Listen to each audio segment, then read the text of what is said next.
This is the Farm Hop Life Men's Forum number 13.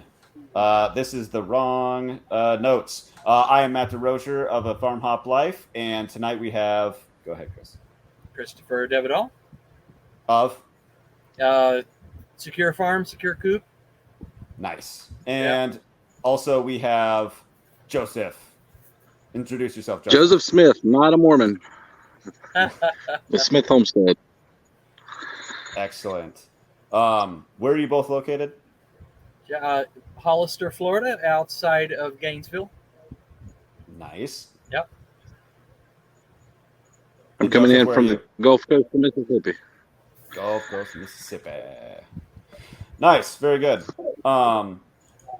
So, Joseph, what we do we share personal events first. Like, what's something that was notable in the last week that you're like, hell yeah, that was good, or maybe not so good. That's fine too. Chris, why don't you start us off? Yeah, it was a slow week for me. I wasn't doing it. I've been dragging my butt all week. You're not in hold on a second. Peter Cannon yet? No. A kid's laptop popped up. No, it was a slow week, and but I did work a lot on the SecureCoop infrastructure. Got migrating to a few different servers and setting up database failover and setting up web server failover and getting that working right. And so that with a database that like that, you can have your database fail, completely crash, and it's backed up to the second on the other server. So you just go in and flip a switch and it flips over. So nice. Yeah, encryption with all that. So even though I was kind of dragging my butt and not really getting active and doing things outdoors as much. Still just trying to stay on top of things, stay productive. Good. Yeah. Joseph, how about you? Not too much going on around here. A couple things today. Big deal for me. My daughter accepted Christ today. She's 8 years old. Hey. Congrats, dude. And then second thing is right before we got on, my oldest son just checked the beehive, and so we started out. Real quick backstory: we started out with one nook last year. They've already split once this year. We've had a huge harvest. They're now 3 boxes deep on that hive. They've already filled it up. They're ready to split again, and I'm about to get a massive honey harvest. Wow! And along those lines, I just found out Mississippi changed their laws dealing with honey, and I can now sell online. So I'm excited about that. Nice. Well, you're having a better success than we did. Both of our hives fled. It was so disappointing. Aw, bummer. Yeah. Well, I know where you can buy honey. Couple of years ago, I lost 7 hives within a week. Wow. So I know that. That hold 70,000 bees. 70,000 bees is 7 hives? That sounds crazy. Yeah, it's 70,000 per hive, right? Mine were probably 10 to 20,000 per hive when I lost them. Okay. No, my neighbor sprayed his field, and within a week they were either gone or dead. Some of my hives were just full of dead bees. Some of the hives were just completely empty.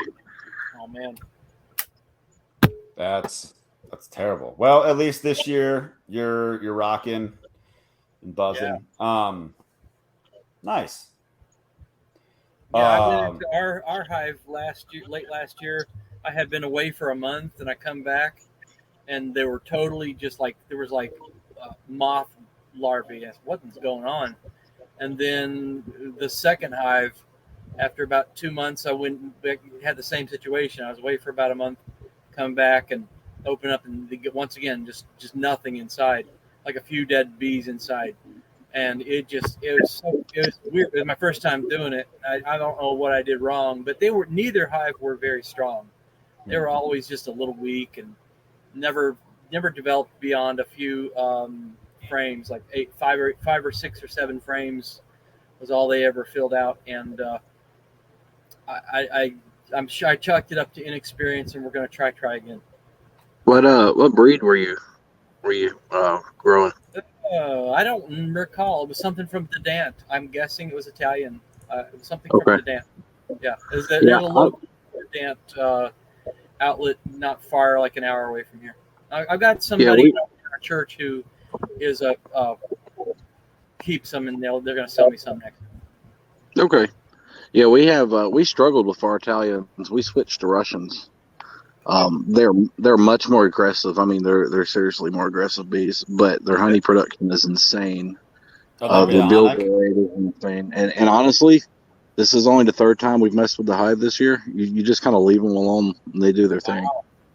But you got to wear a bee suit to mow around there. So I mean, they're pretty aggressive. Wow. Now, me being new to it, I've just always been nervous about getting stung, and I always wear the full suit anytime I was going in. I just didn't want the thought of. I'm a little bit of a wussy as far as that goes. I don't know. 5 bee stings kind of seems like too much. Well, that's what I tell everyone. We've been beekeeping for 7 years now. You're gonna get stung. It doesn't matter what you do. You're gonna get stung sooner or later. Yeah, I need to get over it. What if we find out you're allergic, Chris? Then I'll figure it out. I'll just. I don't have any allergies.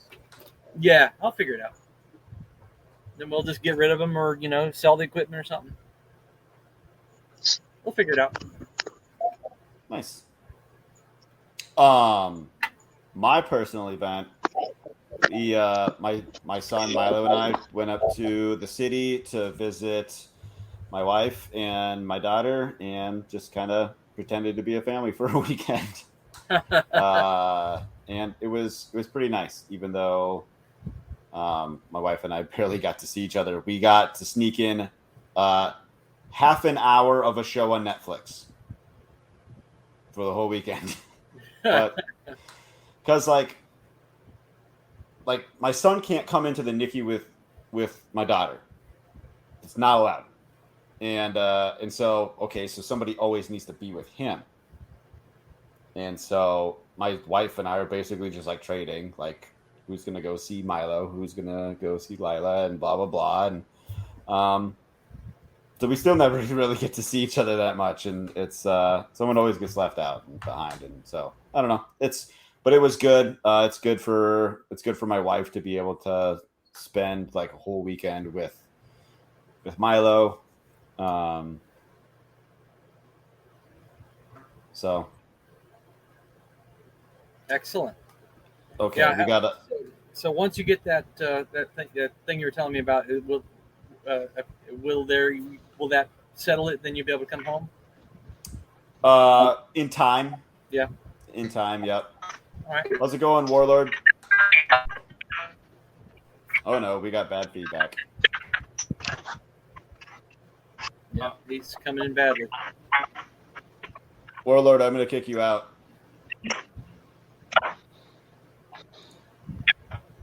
Kick. Whoops. I didn't mean to do that part. Okay. Whoops. Sorry. Okay. I'm gonna apologize right now. Okay. Do you guys want to roll into the main topic? Let's go. Okay. So I'm ready.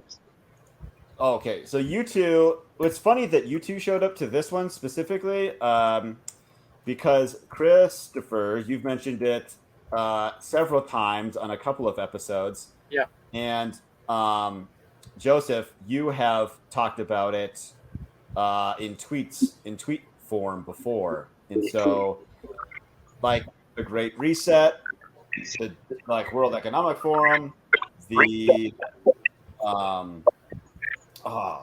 are we headed for a recession, planned depression, anything like that? Why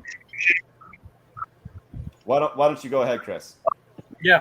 Well, it's definitely the stated goals of these elitists that are highly connected with lots and lots of big names like the Prince of Wales and big companies, and now the two contenders to replace Boris Johnson in England are both working for working with this World Economic Forum and the International Monetary Fund, and watching people like George Gammon and Heresy Financial. They're describing a situation where the U.S. dollar is looking better than other currencies, and because it's more expensive than other currencies, the other emerging nations are having to pay off their debts, which they have in their debts are enumerated in American dollars. And so as the US dollar gets more expensive, they have to pay more money to pay off their own debts. And so they're going broker and broker and broker. And as a result, they're going to have to sell off their properties, their farmlands, their assets in these other nations. And then the World Economic Forum and the International Monetary Fund are the lenders of last resort. They can give money to these nations, and then promise these properties in exchange for them. So it's sort of a play that you can see happening where they're going to be able to snatch up properties and assets for just cheap, just pennies on the dollar. And so I wouldn't want to be in another country, and I don't know how well that's going to affect us here. But it's just such a dicey situation. I don't like what's happening. And so all of us are concerned about our food. That's why we're here doing farm stuff. And I just think that it's not just going to be for our health, it's going to be for our livelihood and everything. So are we going into Great Depression, Great Reset? Could be, if they don't handle it well. It could be a depression. Likely going to be a depression. There's just the fundamentals are so bad. The underlying fundamentals of everything that the economy is rolling on is just so bad that I see it being very precarious. That's where I'm at. No, that makes a lot of sense. That's where I'm at. Warlord, do you have anything to say about that? Oh yeah, I mean, spot on. And a lot of this is being run by the central bankers. Quite simply, they've inflated all of these currencies, the U.S. dollar especially, but everybody's currencies have been so inflated. But the U.S. dollar is going to take a particular hit because it is currently the world reserve currency. And if it loses that position as world reserve currency, and there are a lot of forces trying to do exactly that, including BRICS, Brazil, Russia, India, and China. They're trying to come up with a reserve currency of their own to dethrone the U.S. dollar. Should that happen, that's going to be a serious problem for those of us who mostly hold dollars. And that's going to cause massive inflation here, beyond what we're seeing in other countries right now. Right now, there's across-the-board inflation simply because everybody's been doing this modern monetary policy, which sells out the economies doing this practice for the promise of spending in the short run, but in the long run, the chickens do come home to roost. So in order to stave off the inflation and all of these bad practices, one of the things that a lot of these elites are trying to do is reset the economy, which is not beneficial to anybody but them. So, yeah, hence why we farm. Yeah, the modern, well, what's the acronym? MMT, modern monetary theory. I think Cyprian calls it magic ta-da. Like it just has like no. I mean, it's just like magic money. Like you want to talk about real magic money? I think I've mentioned before. Like it blows my mind how the world is ran. I do not understand how anything gets done with these dumb little pieces of paper we call money. It doesn't make any sense to me. If I could touch on a couple things there. First, the new world reserve currency they're working on. I read an article yesterday that came out. China and Russia have come together to form a reserve currency based off of rare earth minerals. Whereas, the U.S. dollar is based off of oil, and oil has been the driving factor of the last century. Our modern technology requires what? It all requires rare earth minerals that China and Russia hold the monopoly on for the most part. So there's a definitely big threat there. Like I said, I read that on Bitcoin.com yesterday, and then I found another article today backing it up.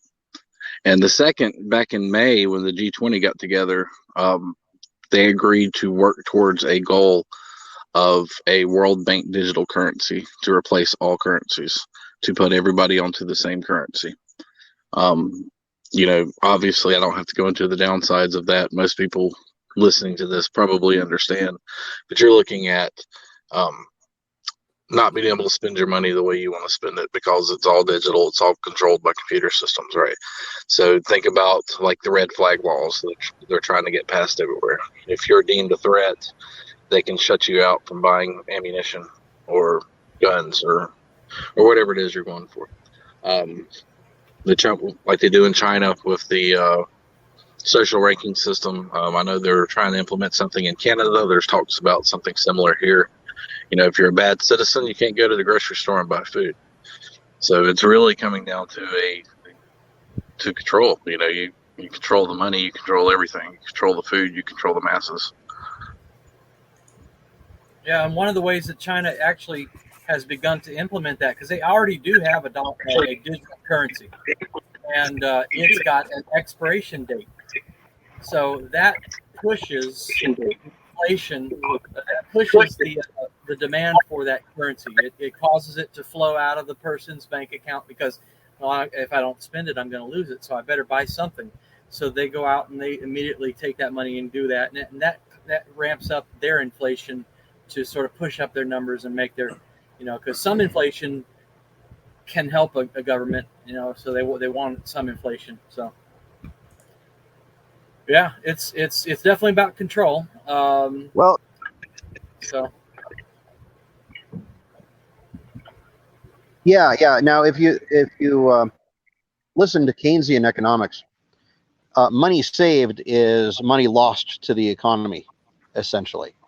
That really doesn't work like that, but a lot of these people pushing these policies are Keynesian at heart.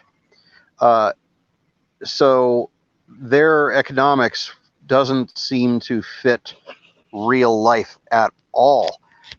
However, if people spend all of their money, then, because there's an expiration date on their money, which I think is a fantastically twisted idea, then we don't have to worry about people saving money. How do you save for retirement? I guess that doesn't really matter, since once you retire, you're no longer useful for the economy, anyways, right? yeah, but I wonder. I wonder how it works for investment purposes. Well, in China, they really have not. You can't invest in the stock market in China. You can't really put money into much place else than real estate. So there has been an incredible boom of Chinese real estate. It's so bad that they would buy houses and they would just never get built, or no one would ever live in them. But this year, it has sort of fallen on itself. It started last year with the collapse of several over-leveraged, large, enormous real estate companies, and it's sort of tumbling down. There was tanks in the street for trying to protect a bank branch because people were trying to withdraw their cash from the bank branch, and they were getting riotous. And there's also long lists in China of people, and it's growing like daily, who are just refusing to pay their mortgage payment because the value is just plummeting. So what do they invest in? They're trying to push them into real estate, and it's just not working. It worked for a while. They got it nice and red hot, and now it's not really going. So, who knows? China is intimidating from our side of the pond, but they've got many of their own problems. And I heard a podcast, I forget who it was with, but he thinks that they're not going to last another 10 years. So he was drawing comparisons to the USSR in its final days, how it kind of had these death throes. So we might see a big mess in China. That's interesting, that because I had heard that the 1800s belonged to the British. Like, think about the British Empire and its expansion in the 1800s, and the 1900s was like, Industrial Revolution for the United States. Well, someone, I can't remember who it was, otherwise I give him credit, that the 2000s is going to belong to China. Like, that they're hoping, from what I understand, which is like very little, that they're just basically spending money, just hand over fist, just building up all this infrastructure in hopes that it saves them, more or less. So I don't know if anybody here can speak to that at all. Yeah, and that's the coming collapse of China, which I agree is probably in the next 10 years. They do a really good job of sugarcoating everything and painting themselves out to be this perfect country and everything's working out, right? But that's propaganda is the main tool of communism. So if you look at how much they've been spending on their military recently, they've really been building up. They've created the first deep water aircraft carrier, which, by the way, is still diesel powered. They're still 40 years behind America in tech in that department.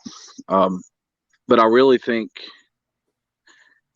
it's not to show themselves on the world stage. Like, I think that's a front, like the Belt and Road Initiative that they got going on in Africa and South America. I think it's kind of a front to, again, for the propaganda purposes, to make China look bigger and more powerful than they actually are.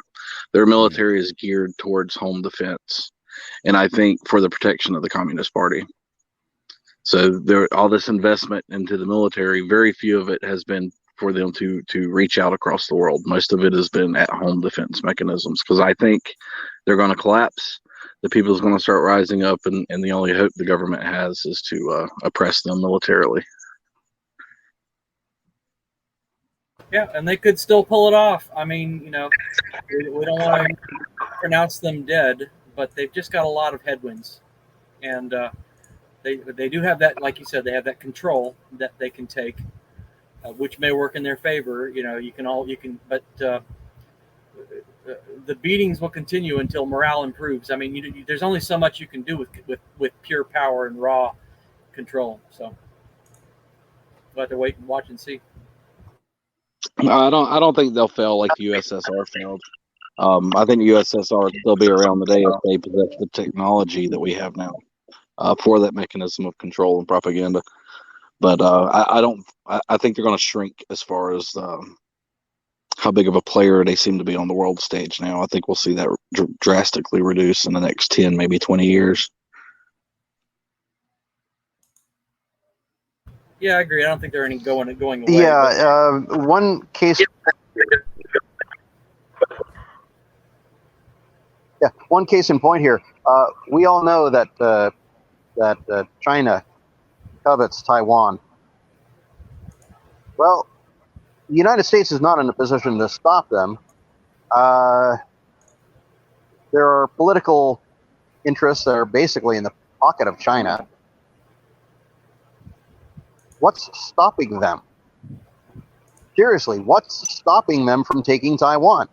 And the only answer that I could come up with is that if they devote military assets to trying to take over Taiwan, and if they should get any pushback whatsoever, they're going to lose the home front because their own population will rise up, and they cannot afford for that to happen.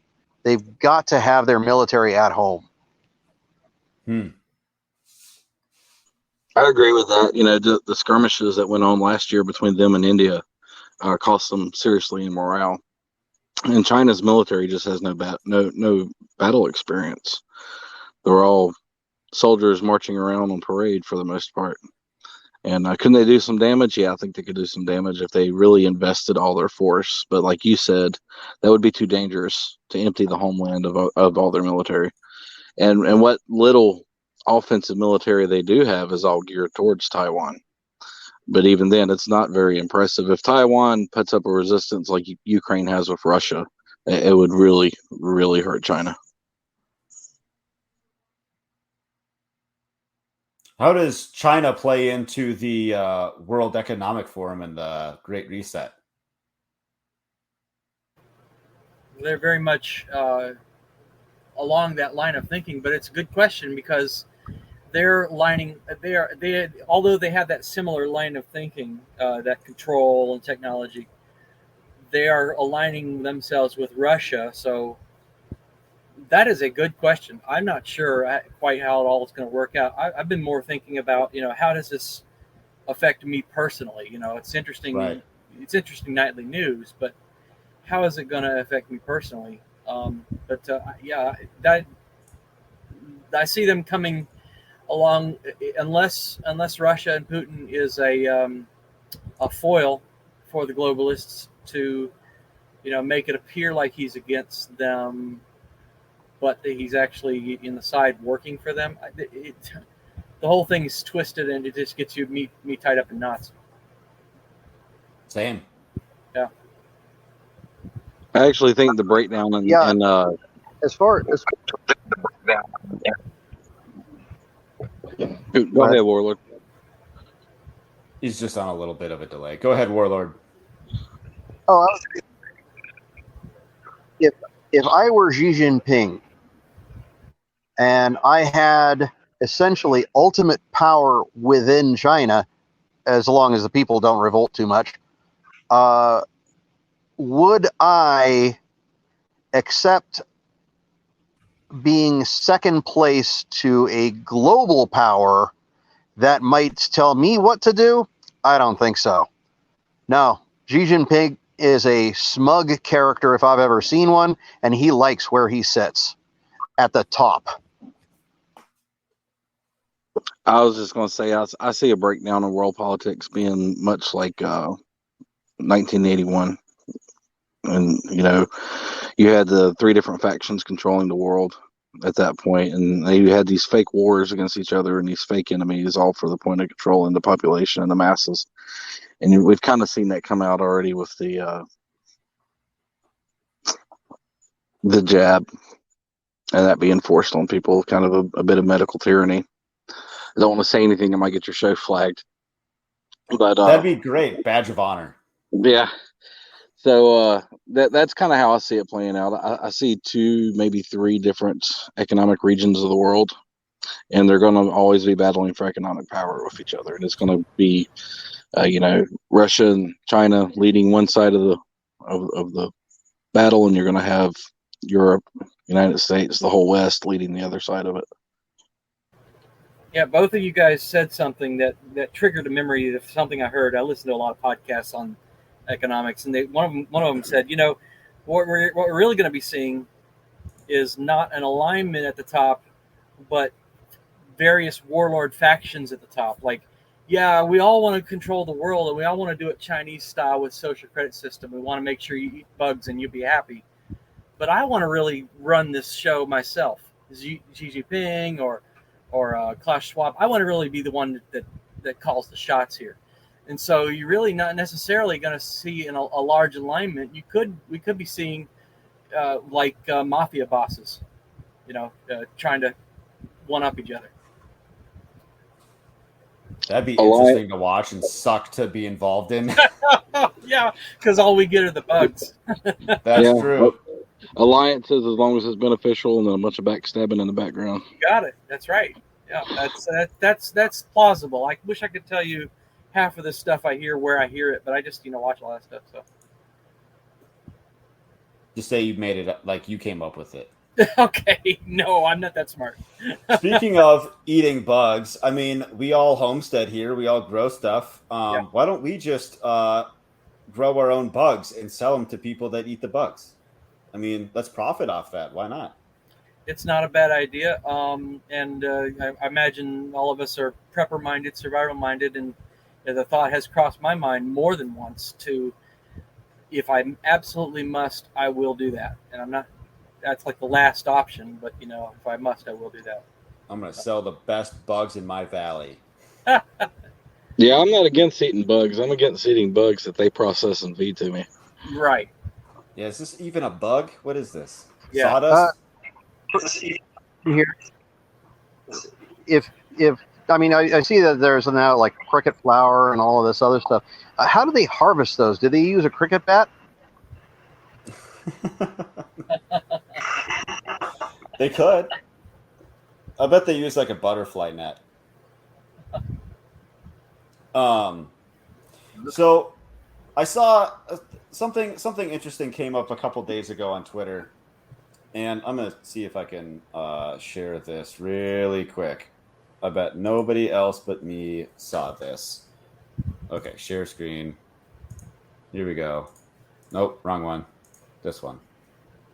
Okay, so financial stress index. Values below zero suggest below average financial market stress, while zero is above.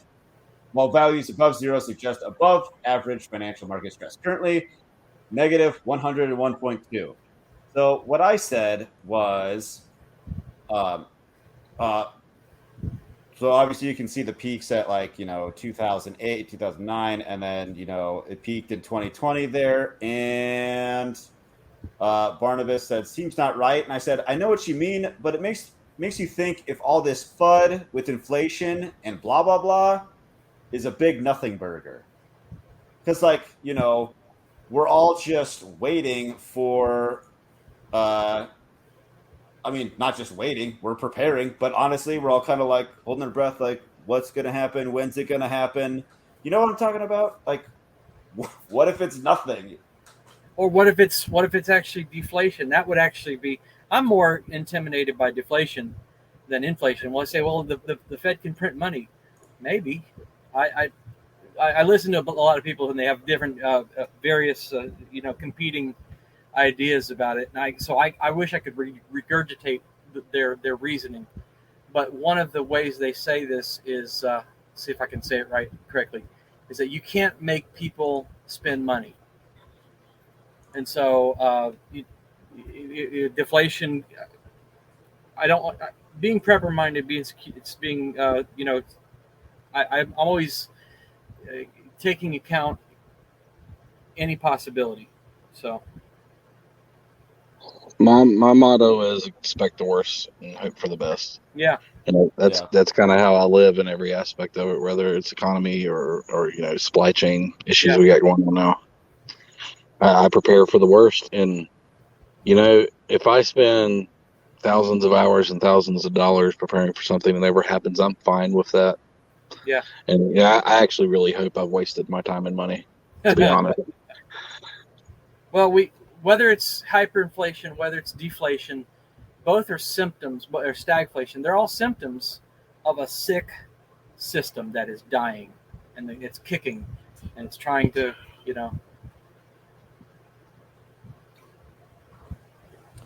So. I mean, everything's based on cycles, right? So, are we due for another recession or depression, or? I mean, is that even a thing? Or nah, it's not needed for a healthy economy, blah, blah, whatever. I don't know. I think we're due for it only for, I don't know whether it's the changing of the moon or anything 100 years it has to happen. It's more of just the way human beings grow and work. And you know that saying, hard times create strong men create good times create weak men create hard times. So we go in that cycle over and over.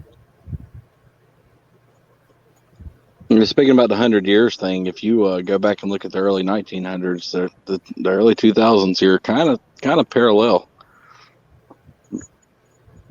in between the pandemic and war and financial issues of the economy. Maybe it is a cycle. Maybe 20 years from now we are going to have another Black Monday and stock market crashes and. Yeah. That would be something. It's exactly like it's planned to a T. Like, oh, we'll just copy and paste. Well, if you go back to the 1800s, you see it there too. You had the War of 1812. You had the tuberculosis pandemic going on. It's kind of a cycle. Halfway through the century, we had the American Civil War. Halfway through the 19th century, we had World War II. So there's a little bit of a scary cycle there. It doesn't mirror itself exactly, but a lot of the same factors seem to play out century after century.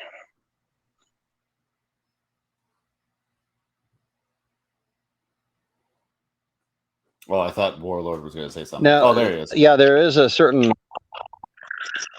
There is a certain cycle to the economy, which is one of the reasons why the government, at least the U.S. government, has tried to manage the economy more closely. The problem is that the more the U.S. government tries to manage the American economy, the more disastrous these downturns become. The idea was to make them softer and lessen the impacts, but it has done anything but that. The people in government don't understand what it takes to run a good economy. They just don't. And likewise, when should Klaus Schwab and George Soros and their friends succeed in this plan to create their idyllic utopia, it's going to be monstrous, because they have these wild ideas of what everybody wants. But let's face it, the best person to choose what you buy is you. And that's going to be the number one market force that generates success. No government can make those decisions for us. No bunch of bankers can make those decisions. Only we can successfully run an economy, and that's each of us individually on our own. That's 7 billion individual economies. We got a quote here from To Catch a Farm.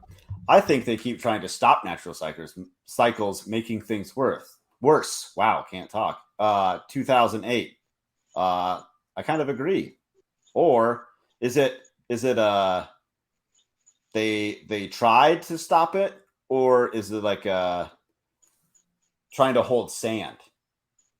I don't know. Or to catch sand, whatever the term is. What do you guys think? See, I have my own little conspiracy theory. Let's hear it. About the elites, and this is what it boils down to, is ego. I honestly think they feel so highly about themselves and their own opinions that they just assume everybody agrees with them, and what they think is right is what's right for everybody. Nobody's ever asked me what's right for me. No one's ever going to ask me. Nobody high up's ever going to ask me what's right for me. We talked about when you interviewed me. I've been home for 2 years working solely from the farm. I just want to be left alone. I want to make some income. I want to take care of my family and just live my life at peace. They don't want that for me, and they don't think that I really want that. So I think there's a lot of ego involved. Just really they just think high of themselves, because they all kind of share the same opinions, but they're viewing the world from an elite platform of wealth and power. And trying to apply that to those of us who don't care about wealth or power. Oh, Matt, I want to go back to the question that you asked. Should we be growing these things? That's a tough call, and we might know that more for sure in 10 years or so when bug cricket are all the rage and they're a hot item and we can start considering it. But for the immediate future, I'm thinking about like not necessarily human food, but animal food. Like our chickens just love black soldier fly larvae, and one of the future things I'm hoping to build is a black soldier fly larvae bin. You throw in your scraps that for the larvae to eat. They, by nature, are inclined to climb a little ramp and go into a little container so that you're collecting these larvae. And then when it's time for the chickens to come in, you ring the bell, ding, open the bottom of the bin and drop out the larvae, and then here come the chickens. So starting to think about ways about harnessing the power of insects more and more and more for our animals that we could consume, healthy. Man, those chickens will just be very healthy and good tasting on bugs and things like that, little critters. Taking permaculture principles and catching June bugs and putting the plant that the June bugs like right over the chicken pen so that they drop down. Things like that. So Talcatcha said anything that supplement feed costs is a good idea. And how far can we take that? I mean, I know chickens are omnivorous and they tend to like bugs. How far can they go? Can you give them all of their feed on that? That'd be interesting to think about. So I teach an online class from time to time, and one thing I talked about actually is this topic with the soldier flies. They're phenomenal on a compost. They do wonders for your compost. So what we do, once we get a good collection of them going, turn the chickens loose on the compost. I don't have the fancy barrels that you spin and turn and everything, right? I just have the old-fashioned pile. Chickens get in there. They love the soldier flies. They scratch up the compost. They turn it. They break it down, and it's really beneficial. But I have been looking into vermiculture this year. I've been doing a lot of studying of vermiculture, raising worms. Also good for the chickens, and we all know the benefit of worm castings for the garden, right? So it's definitely something to look into. I think is raising insects, raising worms, using that as a feed supplement for your chickens. And you're going to get a lot of support from a government who wants you to be doing that. So you're not going to get regulations breathing down your neck. You're going to get it's going to be a very an environment that promotes that kind of agriculture. So you could just say that you're growing bugs for people to eat, and like, whoops, my chickens got to them. They keep doing that. I don't know what's going on. I've got another comment we can read here. Hey guys, I tried to explain to my children that our economy is like those dancing balloon guys. We pump money into it and it inflates, but then it starts to immediately deflate, so more air is needed. Thanks, Squintin Quintin. That's kind of funny. I mean, that's a pretty simple analogy, and for a child to understand. What do you guys think about that? How do you explain the economy or inflation to a child?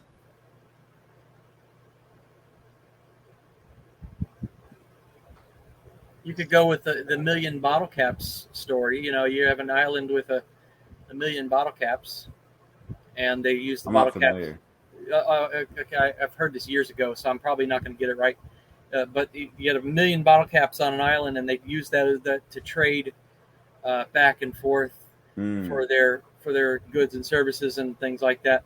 And then one day, an enterprising lad flies in with another million bottle caps, and suddenly, you ask the child, "What happens when you do that?" So, now you got twice as many available on the island, and they start to circulate faster and faster. Did everyone get richer? No, they just change the the number. So Gotcha. Yeah. That's a good one. I like that one too. I think it was a DuckTales episode actually. So you can pull up the DuckTales episode. Hey, this is what I watched as a kid, and it explains inflation.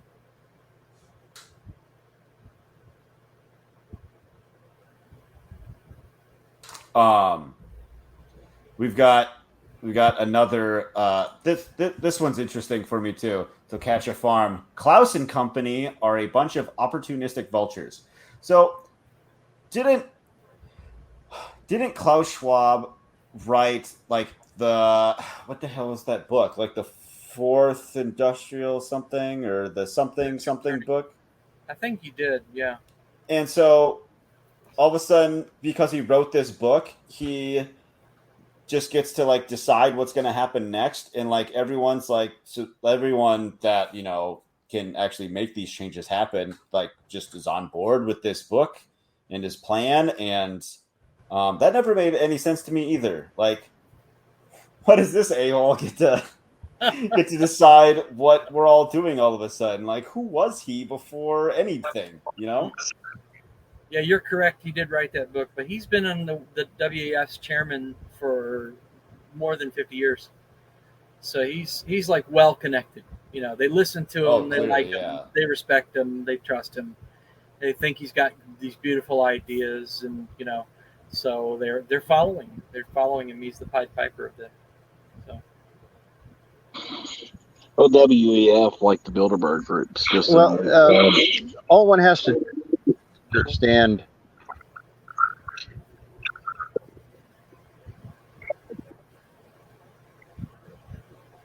Yeah, all one has to do to understand how opportunistic these people can be. Take a look at one of the top WEF guys, George Soros. The guy has destroyed economies by causing revolutions and shorting the currencies of those countries.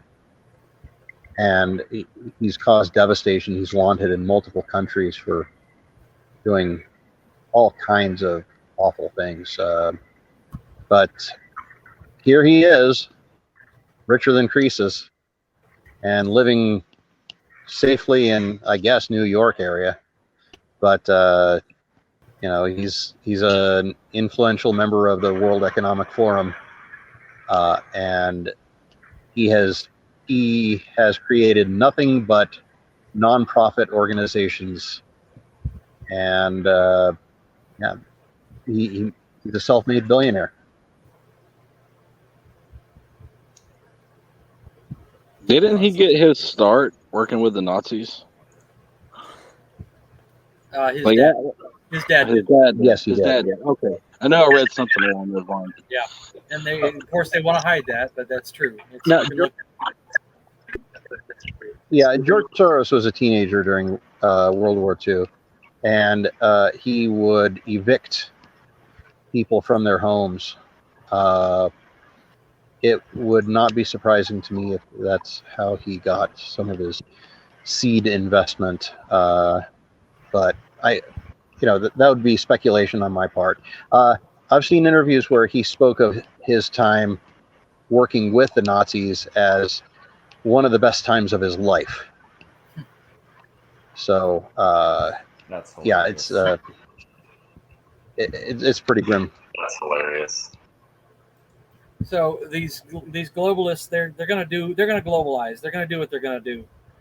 And the question in my mind is always like, how do I cope with this? And one of the thoughts I had was, all right, so they want to eliminate fossil fuel use or reduce it. Get everybody riding trains and I envision a not too distant future where the price of fuel, the price of parts, spare parts, the licenses, the taxes, and the driver's license and the insurance, all way too expensive for ordinary Joes like us. We will ride electric Ubers, and we will be happy. And so, what do you do when you're living in the country and suddenly your dually diesel pickup truck, it doesn't matter if you can make your own fuel, you can't afford the driver's license. What if they price that out of your range? And so I sort of puzzled on that for a while, and I talked to my wife and I said, we're not leaving the country. I don't care what it is, we're not leaving the country. So we're about 10 miles from a city where we can get groceries. I have a bicycle, I have off-grid solar, I have a lithium battery, and I have a trailer. I would make, if it came to it, I would make an electric horse. Or you take the off-grid solar, you charge the lithium battery, put it on the trailer, you put a little motor on the trailer. 1 horsepower motor is perfectly legal. There'd be nothing they could get me on. I would pass through every checkpoint, and I'd be able to get to town, carry back a couple hundred pounds worth of supplies and groceries. So we're thinking about these globalists, and it's annoying what they're doing, but we've got to also be thinking about, when their plans, how are we going to cope with that? How are we going to compensate for that? How are we going to work with that? They might make they would never confiscate your guns perhaps, but they might make using your guns onerous. So you have to have license, and you have to have insurance. And if you shoot somebody without this, they'll know. And if this police officer was scheduled to go to your house, so they know that you were the last person to see this officer. There's a number of ways that they could make, using guns a challenge.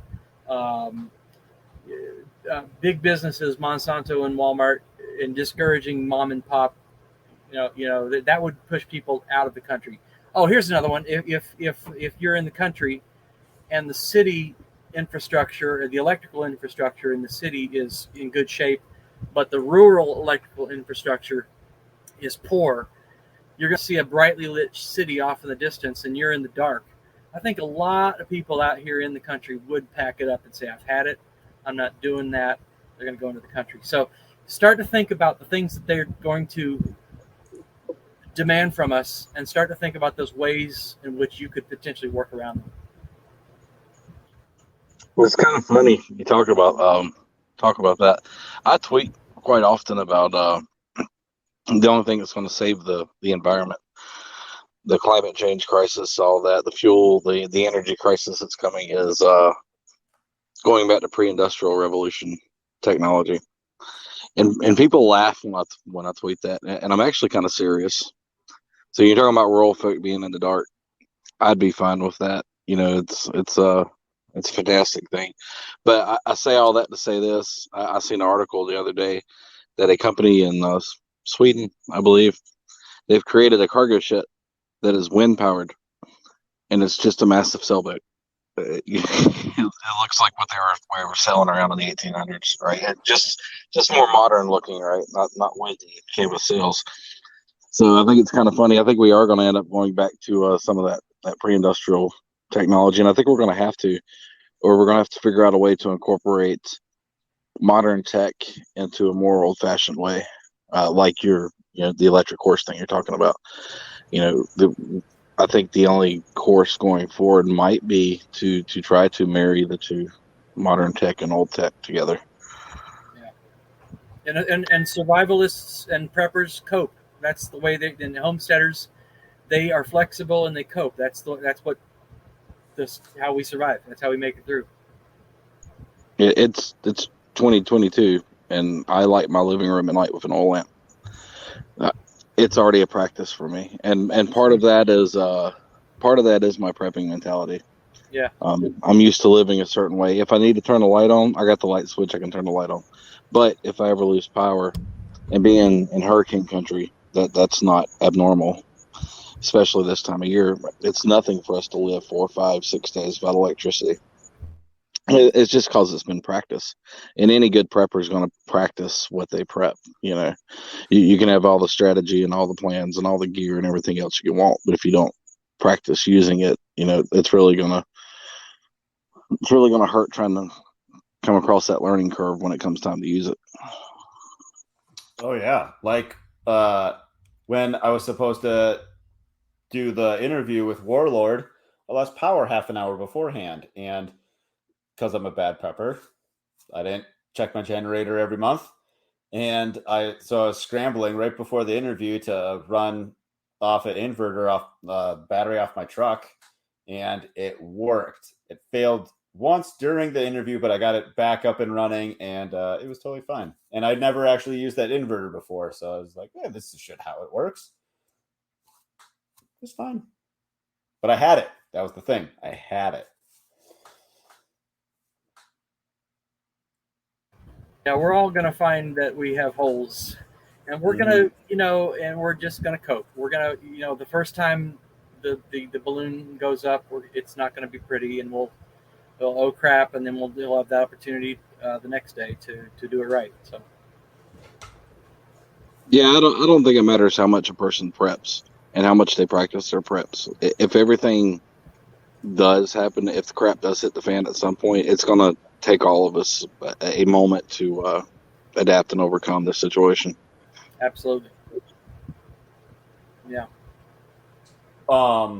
So we're coming close to time here. What do you guys want to talk about or cover that we didn't already cover, or you wanted to expand on?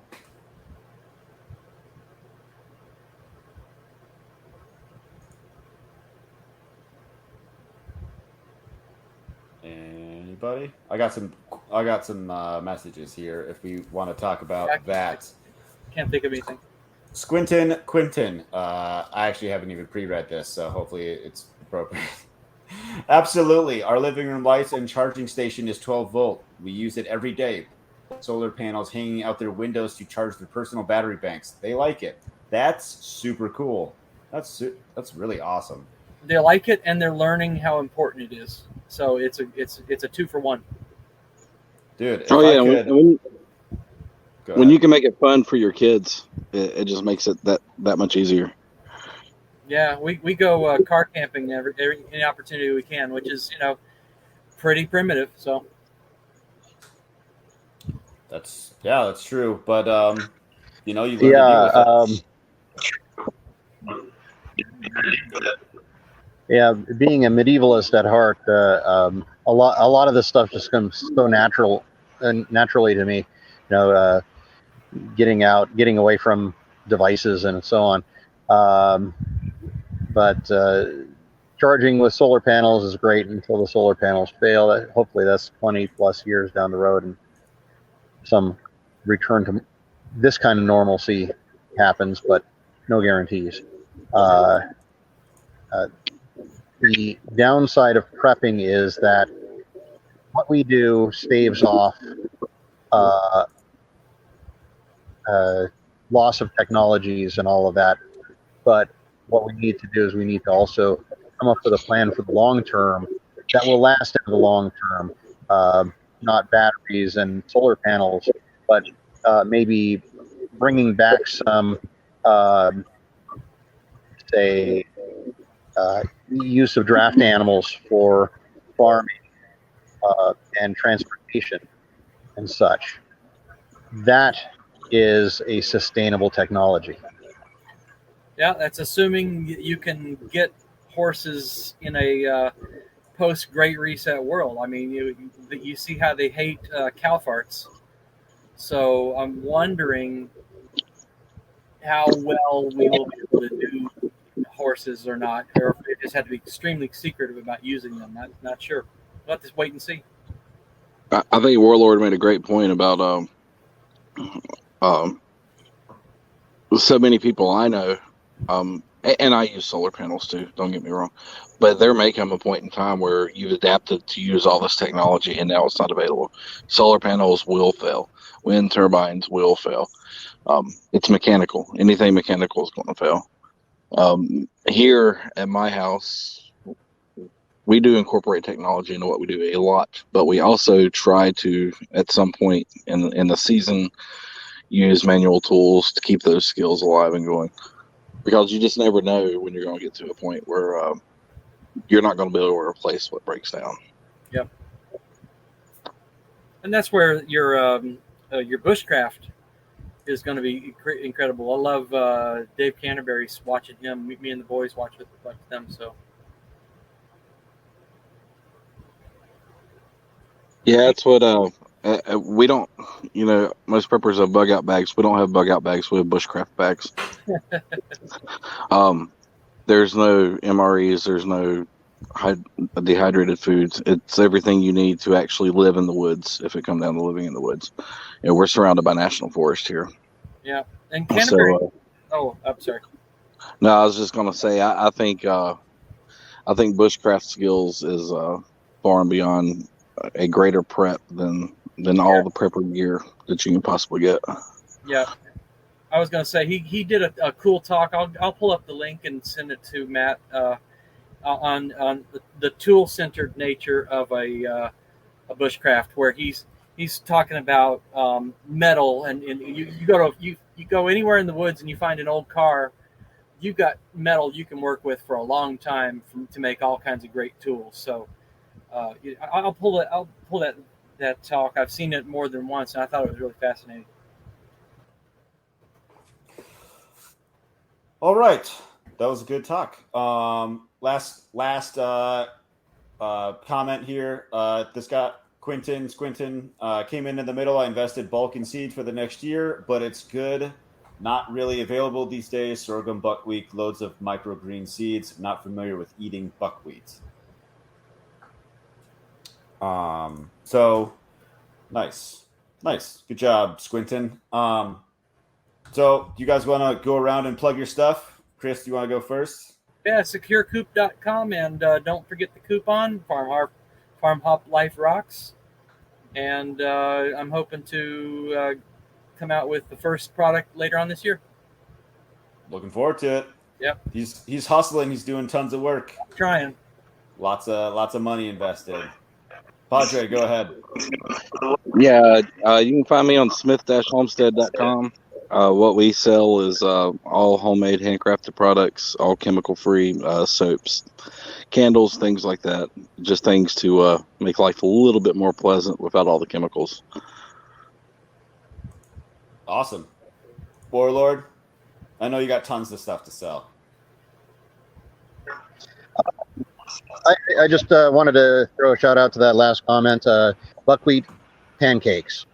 Just go with the buckwheat pancakes. That's all you can really do with buckwheat that's really particularly good. I don't really have anything to plug per se. I just come out to say hello to everybody and throw a few words around and see what's up. My Twitter tag is Oglibit Varnicore. Say that 3 times, you'll never be able to say obligate carnivore again. So Oglibit Varnicore. Carnicore? Did I get it wrong? Oglibit. Yeah. There should be a Varnicore on there, but I think so. I don't remember. Okay, we'll figure it out later. Okay, that's not important. Okay, well, I appreciate everybody watching, listening. I appreciate you guys being here and joining me tonight. And no idea what we're going to talk about next week. We'll figure it out. I have an idea. We'll talk about it. So, right. See you next week. Been fun.